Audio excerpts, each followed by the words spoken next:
Hello! Hello everyone! Ito na naman yung ating roll video na short video lang to na ikot-ikot lang dito sa aming bahay. Ayan nga,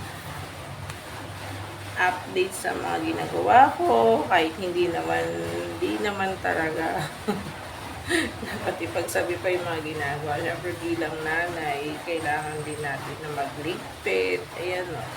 Ayan, fit na natin siya lahat. Ayan, linis ko na. Tapos niyan na. Wala kasing work ngayon eh. Wala kasing work kaya ligpit muna tayo ng yan, ligpit na tayo ng bahay. Saing na rin ako doon. Tapos magluluto na rin. Maya. Pagpunta muna akong palengke. Okay, ganito lang. Wala lang. Video lang. Ako mag-isa lang dito. Video lang ako.